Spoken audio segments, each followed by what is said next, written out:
One, welcome to my channel, and I'm super excited to start this journey with you. This is my first video, and we are beginning a complete series of company law. In this series, we will cover everything you need to know from the basics of company law, like nature and characteristics of company, to advanced topics such as incorporation, types of companies, management, and corporate governance. So, if you are a student, professional, or anyone interested in understanding company law in simple and easy way, you are in the right place. Let's get started with our first topic, Introduction to Companies Act, meaning of company and nature of company.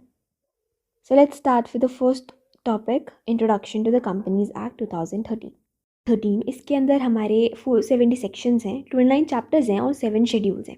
इसने replace किया था companies act 1956 को और introduce किए बहुत सारे modern concepts जैसे कि corporate social responsibility, one person company, stricter governance rule, norms and E compliance. अब जो कंपनीज एक्ट 2013 है, इसका मेन एम यही है कि ये प्रमोट करे बेटर कॉर्पोरेट गवर्नेंस को, ट्रांसपेरेंसी को इंक्रीज़ करे, अकाउंटेबिलिटी को बढ़ाए और इन्वेस्टर्स की प्रोटेक्शन करे। कंपनीज एक्ट 2013 प्रोवाइड करता है एक legal framework for the incorporation of companies की इनकॉर्पोरेशन के लिए एक लीगल फ्रेमवर्क प्रोवाइड करता है। कैसे उसके अफेयर्स मैनेज होंगे वो देखता है, फाइनेंशियल रिपोर्टिंग कैसे होगी, वाइंडिंग अप कैसे होगी, एंड देयर बाय इंश्योरिंग कि जो कंपनी है वो ऑपरेट करे फेयर, एफिशिएंट और एथिकल मैनर में। आइए अब समझते हैं मीनिंग ऑफ कंपनी। तो मीनिंग ऑफ कंपनी हम देखें तो जो टर्म कंपनी है it is derive from the Latin term से ये डिराइव हुआ है। कौन सा लैटिन टर्म है? कम का मतलब होता है टुगेदर, एंड पैनिस का मतलब होता है ब्रेड। सो ओरिजिनली कंपनी का मतलब है कि ग्रुप ऑफ पीपल जो साथ में ब्रेड खाते हैं, मतलब वो ग्रुप ऑफ पीपल जो कि क्या करते हैं, अपने रिसोर्सेज को शेयर करते हैं, साथ में काम करते हैं, किस चीज़ के लिए? कॉमन पर्पस के लिए। एक कंपनी क्या है? एक लीगल बिजनेस है, लीगल बिजनेस एंटिटी है जो कि फॉर्म की गई है by a group of person to carry out commercial activities. बस जैसे हमने ऊपर देखा कि कंपनी का मतलब होता है वो सब लोग जो कि साथ में ब्रेड खाते हैं, मतलब अपने रिसोर्सेज को साथ में शेयर करते हैं, काम करते हैं साथ में फॉर अ कॉमन पर्पस। ऐसे क्या मतलब कंपनी का लीगल मीनिंग देखें तो कंपनी की एक लीगल बिजनेस एंटिटी है जो कि फॉर्म की गई है। किसने फॉर्म की? ग्रुप ऑफ पर्सन ने फॉर्म की है, कुछ क्या कैरी आउट करने के लिए? कॉमर्शियल एक्टिविटीज़ या फिर बिजनेस को कैरी आउट करने के लिए।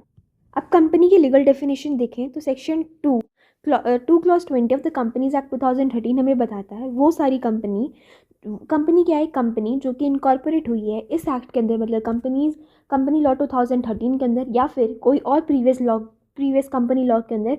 फॉर एग्जांपल हमारा कंपनीज एक्ट 1956, तो ये वो सारी कंपनीज जो कंपनीज एक्ट 2013 के अंदर इनकॉर्पोरेट हुई हैं, एंड वो सारी कंपनीज जो प्रीवियस कंपनी लॉ जैसे कि कंपनी लॉ 1956 उसके अंदर इनकॉर्पोरेट है, वो सभी हमारी क्या मानी जाएंगी? कंपनी मानी जाएंगी। अब हम पढ़ते हैं नेचर ऑफ कंपनी। तो नेचर ऑफ कंपनी में सबसे पहला हमारा पॉइंट आता है इनकॉर्पोरेटेड एसोसिएशन। इनकॉर्पोरेटेड एसोसिएशन का मतलब क्या है? अब जो हमारी कंपनी है उसे इनकॉर्पोरेटेड एसोसिएशन इसलिए बोलते हैं क्योंकि वो एग्जिस्टेंस में कैसे आई है? आफ्टर रजिस्ट्रेशन होने के बाद हमारी कंपनी जो है वो एग्जिस्टेंस में आई है। तो इनकॉर्पोरेशन एक हमारी कंपनी को क्या देता है? एक लीगल एंटिटी दे देता है जो कि सेपरेट होती है उसके मेंबर्स से। अब कंपनी जो रजिस्टर्ड नहीं होती है उन्हें हम क्या कंसीडर करते हैं? इलीगल एसोसिएशन कंसीडर करते हैं। तो सिंपल सा मतलब ये है, कंपनी वो है, एक कंपनी को इनकॉर्पोरेटेड एसोसिएशन इसलिए बोला गया है क्योंकि वो एग्जिस्टेंस में क्यों आई है? क्योंकि वो रजिस्टर्ड है कंपनीज एक्ट के अंदर। अगर कोई भी कंपनी रजिस्टर्ड नहीं होती किसी भी एक्ट, मतलब कंपनी एक्ट या फिर कोई और प्रीवियस लॉ के अंदर, तो वो क्या मानी जाती है? इलीगल एसोसिएशन मानी जाती है। और इनकॉर्पोरेशन जो है कंपनी को क्या देता है? एक लीगल एंटिटी दे देता है, एक सेपरेट लीगल एंटिटी जो कि सेपरेट होती है उसके मेंबर्स से।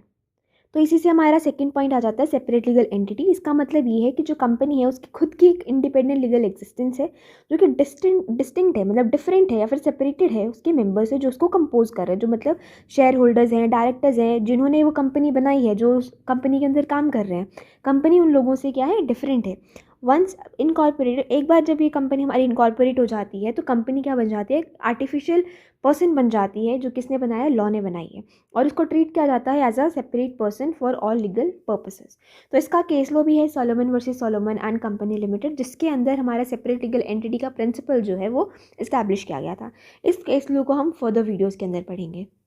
Next point is separate property. Separate property का मतलब क्या है, जो कंपनी है उसके पास ability, it has the ability कि वो ओन कर सकती है, होल्ड कर सकती है प्रॉपर्टी को अपने खुद के नाम पर, मतलब जो कि इंडिपेंडेंट हो उसके शेयर होल्डर्स पे या फिर डायरेक्टर्स पे। अगर हम पार्टनरशिप की बात करें तो पार्टनरशिप में क्या होता है, जो भी कंपनी हमारी फर्म की होती है, पार्टनरशिप की होती है, वही सभी वो कंपनी हमारी वो प्रॉपर्टी हमारी मेंबर्स की भी होती है, जो पार्टनर्स होते हैं उनकी भी वही प्रॉपर्टी मानी जाती है। पर कंपनी के केस में ऐसा नहीं है। कंपनी की जो खुद की प्रॉपर्टी है वो कंपनी की ही है, जो उसमें काम कर रहे हैं लोग, शेयर होल्डर्स, डायरेक्टर्स, उनकी वो प्रॉपर्टी नहीं मानी जाती, क्योंकि कंपनी एक सेपरेट लीगल एंटिटी है। तो जितने भी सभी एसेट्स होते हैं कंपनी के, वो उसके खुद के होते हैं, ना कि उसके मेंबर्स के। इवन दो उन्होंने उस कंपनी के कैपिटल के अंदर इन्वेस्ट किया है, तो भी जो प्रॉपर्टी होगी कंपनी की वो कंपनी की ही मानी जाती है, ना कि मेंबर्स या फिर शेयर होल्डर्स और डायरेक्टर्स की। अब क्योंकि कंपनी को ट्रीट किया जाता है as a legal person in the eyes of law, इसका मतलब ये है जो कंपनी है उसकी उसके पास कैपेसिटी है, उसके पास लीगल कैपेसिटी है कि वो किसी के भी अगेंस्ट क्या कर सकती है, केस फाइल कर सकती है, और उसको सू भी किया जा सकता है, उसके अगेंस्ट केस भी फाइल किया जा सकता है उसके खुद के नाम पर, independent of its share holder and directors. मतलब अगर कोई भी गलती हो जाती है शेयर होल्डर से या फिर डायरेक्टर से या फिर किसी भी मेंबर ऑफ द कंपनी से, तो उस केस के अंदर जो हमारी कंपनी है वो वही खुद लायबल होती है। मतलब हम उस शेयर होल्डर पर केस नहीं करते हैं, हम क्या करते हैं, हम कंपनी के ऊपर केस करते हैं। तो कंपनी के नाम पर भी क्या किया जा सकता है, केस किया जा सकता है। और दूसरी साइड कंपनी दूसरों को भी सू कर सकती है, उनके अगेंस्ट भी क्या कर सकती है, केस फाइल कर सकती है। Next point is transferability of shares. इसका मतलब ये है जो ऑनरशिप होती है कंपनी की वो इजीली चेंज की जा सकती है। मतलब एक पर्सन से दूसरे पर्सन के पास राइट्स जो है वो ट्रांसफ़र इजीली हो सकते हैं, क्योंकि शेयर होल्डर्स के पास राइट होता है कि वो अपने ट्रांसफ़र शेयर्स को क्या कर सकते हैं, ट्रांसफ़र कर सकते हैं दूसरे पर्सन को। ये इंश्योर करता है फ्री एंट्री और एग्जिट ऑफ मेंबर्स, और मेंटेन करके रखता है कंपनी का परपेचुअल एग्जिस्टेंस। अब इस केस के अंदर जो ट्रांसफरेबिलिटी होती है शेयर्स की, वो प्राइवेट कंपनी में कुछ रिस्ट्रिक्शंस इंपोज की जा सकती हैं, बट पब्लिक कंपनी के अंदर कोई भी रिस्ट्रिक्शंस जो है वो इंपोज नहीं होती है। पब्लिक कंपनी के अंदर जो शेयर्स हैं वो ईजिली ट्रांसफ़र किए जा सकते हैं। Next point is परपीचुअल succession. अब कंपनी जो है वो कंटिन्यूस और अनइंटरप्टेड उसकी एग्जिस्टेंस होती है, और regardless of changes in its membership, अगर कितने भी चाहे मेंबरशिप उनके चेंज होते रहें, चाहे उनकी डेथ हो जाए, इंसॉल्वेंट हो जाए, रिटायरमेंट हो जाए, फिर ट्रांसफ़र कर दिया जाए शेयर किसी भी शेयर होल्डर के द्वारा, तो जो कंपनी की लाइफ है वो अफेक्ट नहीं होती है। वो मतलब अगर एग्जिस्टेंस में है तो वो एग्जिस्टेंस में ही रहेगी। और जब एक बार कंपनी इनकॉर्पोरेट हो जाती है तो it continues to exist until it is legally dissolve. जब तक उसको लीगली डिसॉल्व नहीं किया जाता, जो कंपनी है वो एग्जिस्ट करती रहती है। Next point is limitation of action. इसका मतलब ये है कंपनी को जो भी पावर ग्रांट की गई है by the company law, company act हो गया, मेमोरेंडम ऑफ एसोसिएशन हो गया, फिर आर्टिकल ऑफ एसोसिएशन, तो वो सिर्फ वही पावर्स को क्या कर सकती है, परफॉर्म कर सकती है। तो इसका मतलब ये है कि अगर कोई भी चीज़ कंपनी क्या करती है, कंपनी एक्ट के बाहर जाकर या फिर मेमोरेंडम ऑफ एसोसिएशन के बियॉन्ड जाकर कुछ भी काम करती है, तो उसको क्या माना जाता है, हमारा अल्ट्रा वायर्स एक्ट माना जाता है। इसका मतलब ये है कि जो कंपनी का स्कोप है वो कहाँ पे डिफाइन कर दिया है, कंपनी एक्ट के अंदर, मेमोरेंडम ऑफ एसोसिएशन और आर्टिकल ऑफ एसोसिएशन के अंदर जो कंपनी का स्कोप है वो डिफाइन कर दिया। अगर कंपनी उस स्कोप के बियॉन्ड जाकर कुछ भी काम करती है तो वो सभी के सभी एक्ट जो हैं क्या माने जाते हैं, हमारे वॉइड माने जाते हैं या फिर अल्ट्रा वायर्स माने जाते हैं। Limited liability. अब लिमिटेड लायबिलिटी का मतलब क्या है, जो शेयर होल्डर्स होते हैं ना कंपनी के, वो सिर्फ उतने अमाउंट तक लायबल होते हैं जितने उन्होंने इन्वेस्ट किए हैं, या फिर वो अग्री करते हैं कि वो इतना पे करेंगे ऑन देयर शेयर्स। अब मतलब उनके जितने भी पर्सनल एसेट्स होते हैं शेयर होल्डर्स के, उनको यूज़ नहीं किया जा सकता कंपनी के डेट्स और लायबिलिटीज़ को पे ऑफ करने के लिए। इसका मतलब ये है कि कंपनी जो है वो खुद के डेट्स के लिए वो खुद ही रिस्पॉन्सिबल होती है, ना कि मेंबर्स रिस्पॉन्सिबल होते हैं। तो यहाँ इस केस के अंदर जो कंपनी की लायबिलिटी है वो क्या है, अनलिमिटेड है। मतलब जितना उसका डेट है, जितना वो ओ करती है पे करने के लिए, वो उतनी उसकी लायबिलिटी होगी। But on the other hand share holders की क्या लायबिलिटी होती है, लिमिटेड लायबिलिटी होती है। जितना उन्होंने इन्वेस्ट किया है, जितना उन्होंने अग्री किया है कि वो पे करेंगे, उतने के लिए वो लोग लायबल होते हैं। Next point is common seal. Common seal का मतलब क्या है कि ऑफिशियल सिग्नेचर या फिर स्टैम्प माना जाता है कंपनी का। सिंस कंपनी क्या है, एक आर्टिफिशियल लीगल पर्सन है और वो साइन नहीं कर सकती है डॉक्यूमेंट्स को खुद से, तो वो क्या यूज़ करती है, अपनी कॉमन सील यूज़ करती है डॉक्यूमेंट्स को ऑथेंटिकेट करने के लिए, जैसे कि कॉन्ट्रैक्ट हो गया, डीड्स होगी, या फिर ऑफिशियल पेपर्स हो गए। अब कंपनीज एक्ट के अंदर अमेंडमेंट आई थी इन 2015, जहाँ पे बोला गया जो कंपनी कॉमन सील है कंपनी की, वो क्या है, ऑप्शनल मानी जाएगी, ना कि मैंडेटरी मानी जाएगी। अब कंपनी जो है मतलब जिनके पास कॉमन सील नहीं होती है वो कैसे करते हैं, वो अपने ऑफिशियल डॉक्यूमेंट्स को कैसे साइन करते हैं, 2 डायरेक्टर्स के द्वारा साइन किया जाना चाहिए या फिर 1 डायरेक्टर एंड कंपनी सेक्रेटरी और या फिर ऑथराइज्ड ऑफिसर के द्वारा जो भी ऑफिशियल डॉक्यूमेंट होगा कंपनी का जिसके पास कॉमन सील नहीं है उनके द्वारा साइन किया जाना चाहिए।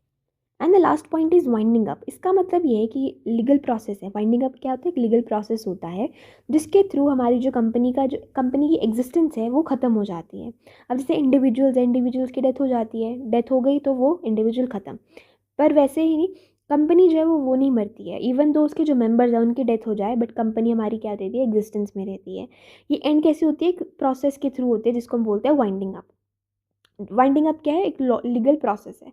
ड्यूरिंग दिस प्रोसेस अब क्या होता है, कंपनी के जितने भी एसेट्स होते हैं उनको कलेक्ट किया जाता है और उनके एसेट्स को बेचा जाता है और बेचने के बाद जो भी पैसा मिलता है उनसे जितनी भी डेट्स और जो भी लाइबिलिटीज़ होती हैं कंपनी की वो क्या की जाती हैं, पे ऑफ की जाती हैं। और अगर फिर भी ये सब डेट्स और लाइबिलिटीज़ को पे ऑफ करने के बाद भी अगर कोई भी सरप्लस बच जाता है तो उसको डिस्ट्रीब्यूट किया जाता है अमंग द शेयर होल्डर्स।